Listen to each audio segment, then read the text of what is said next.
South Africa and the European Union are strategic partners. They'll meet as the world is grappling with conflicts from the war in Ukraine, the situation in the Middle East, and the escalation of violence in the Eastern Democratic Republic of Congo. The ministerial political dialogue presented an opportunity for the European Union and South Africa to reiterate their common commitment to multilateralism, a consistent approach to the rules-based international order, and the centrality of the United Nations Charter. The parties further agreed on the need to reform the UN Security Council, recognizing the urgent need to make it more representative, inclusive, transparent, efficient, democratic, and accountable. We affirmed our unwavering commitment to act in accordance with international law, including the Charter of the United Nations and its purposes and principles.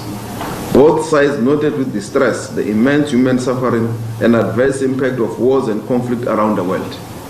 Both sides reaffirmed that all states must act in a manner consistent with the purposes and principles of the UN Charter in its entirety.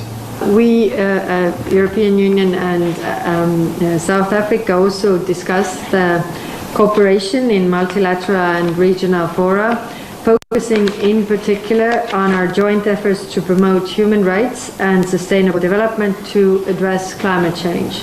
The European Union emphasized its alignment with and support for South Africa G20's presidency priorities.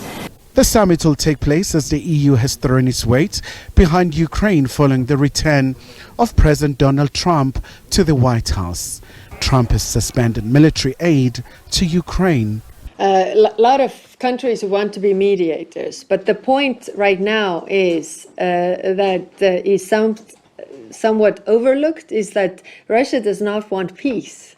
So, I mean, if there is all these kind of different fora around, everybody's trying to, mediate then and treating parties as equals. This is not the case. It's not, a conflict that rose from whatever. It's one country brutally attacking another country.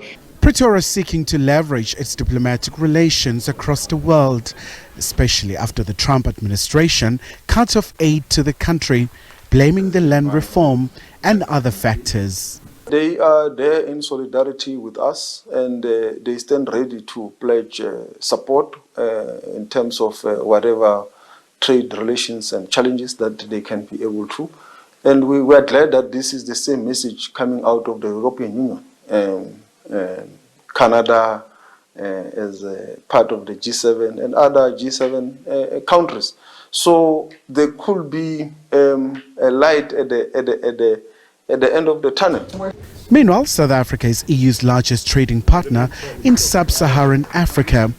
The EU bloc is also Pretoria's top source of foreign direct investment, accounting for over 53% in 2022. Khayelihle Khumalo, SABC News, Johannesburg.